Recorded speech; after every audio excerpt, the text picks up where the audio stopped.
Sebelumnya, Assalamualaikum warahmatullahi wabarakatuh. Perkenalkan, kami dari kelompok 7 yang beranggotakan 1. Ardinda Eka Febriani, NIM 1952311193. 2. Nuriska Alia Hapsari, NIM 1952311194. 3. Sarah Nurfadilah, NIM 1952311195. 4. Nur Wahid Pamudi, NIM 1952311196. Dan terakhir 5. Seli Nur Septiana, NIM 1952311197. Langsung saja kita masuk dalam pembahasannya. 1. Rasio profitabilitas menunjukkan kemampuan bank dalam menghasilkan laba bersih. Semakin besar angkanya, semakin besar pula kemampuan bank dalam menghasilkan keuntungan. Nah, pada kemampuan Bank BRI Syariah dalam menghasilkan laba bersih semakin baik di tahun 2020 dibandingkan tahun 2019. Hal ini terlihat dari rasio profitabilitas BRI Syariah yang semuanya konsisten meningkat dengan kenaikan minimal 100%. Sebagai contoh, rasio NOM di tahun 2019, setiap Rp1 pendapatan bersih yang diperoleh tingkat keuntungan atau profit atau marginnya adalah 4%. Nah, namun di tahun 2020 mengalami peningkatan atau perbaikan kerja, sehingga untuk setiap Rp1 pendapatan bersih yang diperoleh atau tingkat keuntungan yang diperoleh adalah 10% atau naik 2,5 dari tahun 2019. Lalu pada kemampuan Bank BNI Syariah dalam menghasilkan keuntungannya mengalami penurunan di tahun 2020. Hal ini terlihat dari rasio profitabilitas yang secara kompak menurun dari 2019 ke 2020. Sebagai contoh, rasio NOM di tahun 2019, setiap Rp1 pendapatan yang diperoleh 21%nya adalah keuntungan bersih untuk bank. Namun di tahun 2020 mengalami penurunan menjadi sebesar 18%. Nah, lalu pada kemampuan Bank BJB Syariah dalam menghasilkan keuntungan mengalami penurunan di tahun 2020. Hal ini terlihat dari rasio profitabilitas yang secara kompak menurun dari 2019 ke 2020. Sebagai contoh, rasio NOM di tahun 2019, setiap Rp1 pendapatan yang diperoleh 5%-nya adalah keuntungan bersih untuk bank. Namun di tahun 2020 mengalami penurunan menjadi sebesar 4%. Nah, jadi profitabilitas BNI Syariah dan BJB Syariah itu menurun di tahun 2020, sedangkan BRI Syariah meningkat. Namun kemampuan BNI Syariah dalam menghasilkan laba tetap lebih besar atau lebih tinggi dibandingkan dengan BRI Syariah dan BJB Syariah. Atau dengan kata lain, BNI Syariah outperform terhadap BRI Syariah dan BJB Syariah dilihat dari rasio profitabilitas, yaitu sebesar 21% menurun menjadi 18%. Selanjutnya, rasio likuiditas. Rasio likuiditas menunjukkan kemampuan bank dalam membayar hutang jangka pendek. Semakin besar nilai rasio ini berarti bank semakin likuid. Artinya semakin besar atau bagus pula kemampuan bank tersebut untuk membayar hutang jangka pendeknya. Kemampuan BRI Syariah dalam membayar hutang jangka pendek mengalami penurunan hampir 100% jika dilihat rasio lancarnya. Namun mengalami kenaikan lebih dari 100% jika dilihat dari rasio cepatnya. Adanya perbedaan ini kemungkinan dikarenakan di tahun 2020 saldo penempatan di bank lain menurun, sedangkan saldo kas meningkat.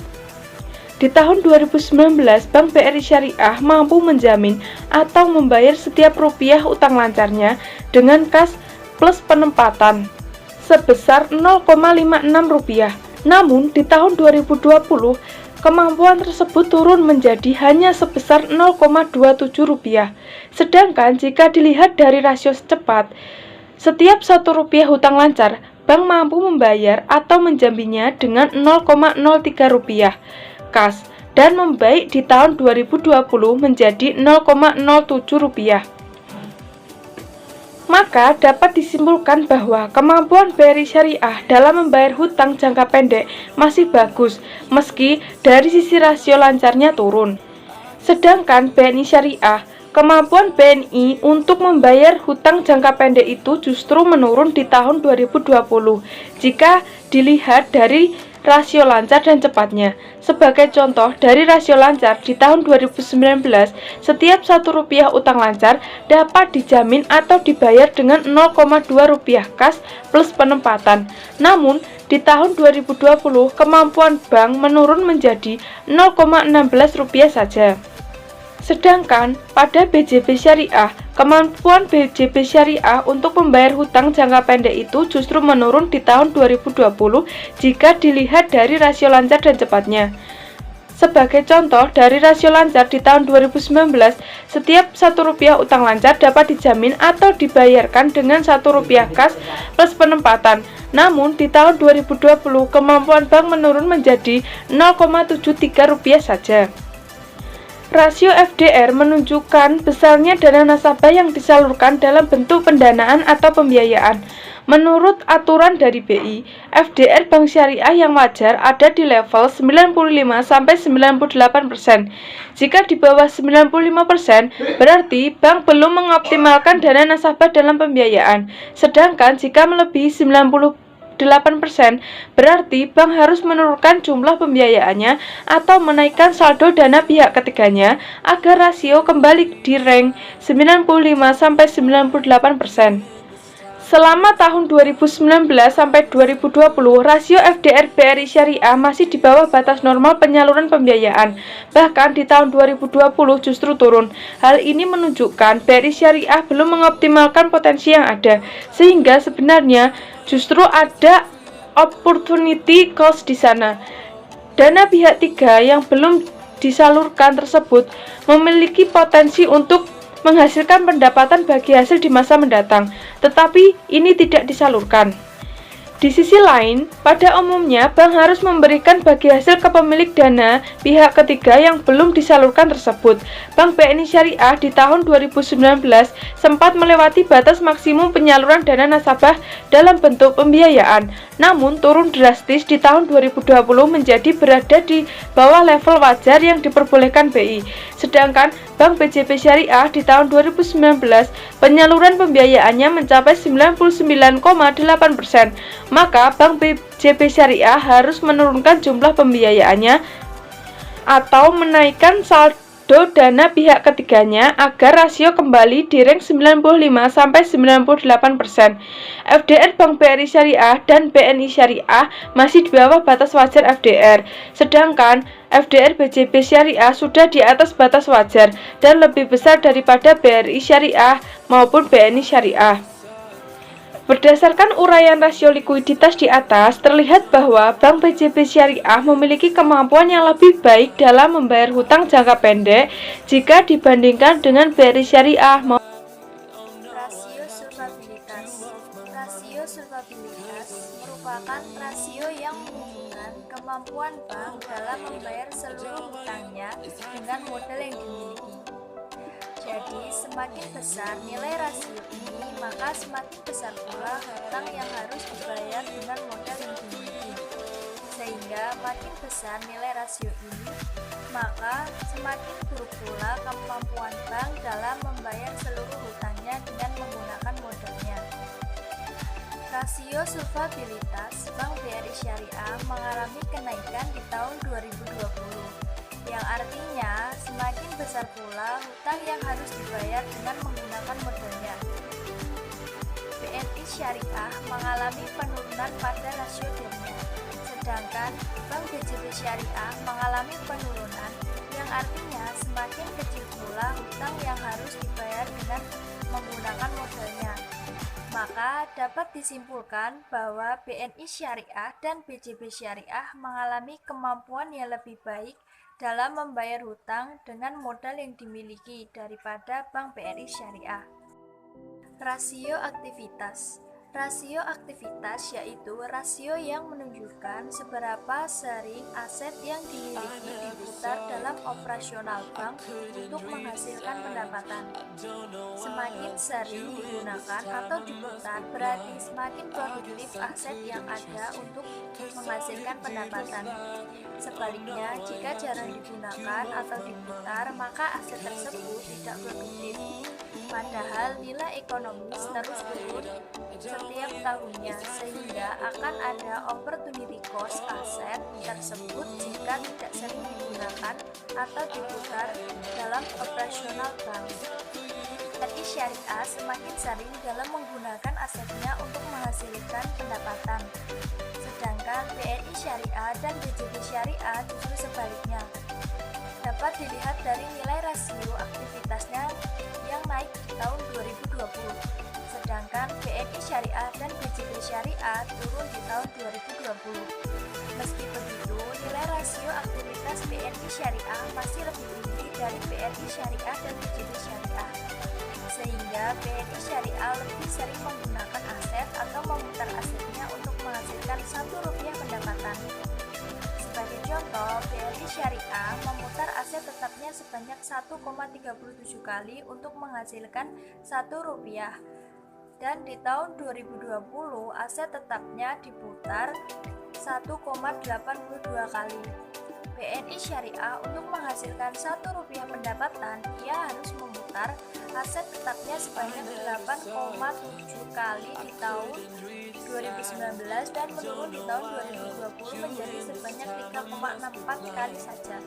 Sedangkan BJB Syariah memutar asetnya sebanyak 1,11 kali untuk menghasilkan Rp1 di tahun 2019 dan di tahun 2020 aset tetapnya diputar sebanyak 1,07 kali. Yang selanjutnya adalah rasio BOPO. Rasio BOPO adalah rasio yang menunjukkan tingkat efisiensi dari biaya yang harus dikeluarkan oleh bank dalam mendapatkan penghasilan. Berapa persen biaya yang harus dikeluarkan oleh bank untuk mendapatkan Rp1 pendapatan? Untuk analisis yang pertama yaitu analisis dari Bank BRI Syariah. Bank BRI Syariah pada rasio BOPO-nya mengalami penurunan di tahun 2020, yang artinya bank mampu melakukan efisiensi biaya yang harus dikeluarkan untuk mendapatkan Rp1 pendapatan.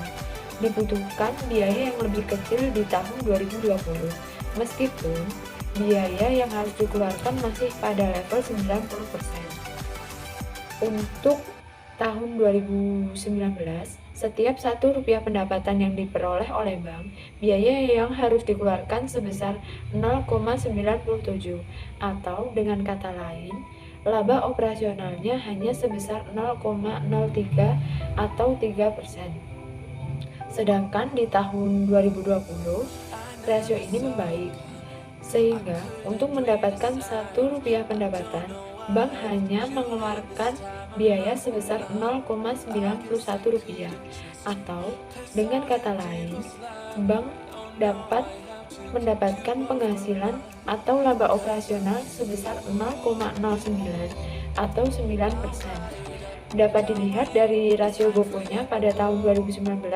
sampai tahun 2020 ini, Bank BRI Syariah mampu meningkatkan kinerjanya. Hal ini dikaitkan dengan rasio BOPO-nya yang masih dalam level tinggi atau 90%. Yang kedua, rasio BOPO dari Bank BNI Syariah. Pada tahun 2020, Bank BNI Syariah mengalami peningkatan pada rasio BOPO-nya daripada tahun 2019.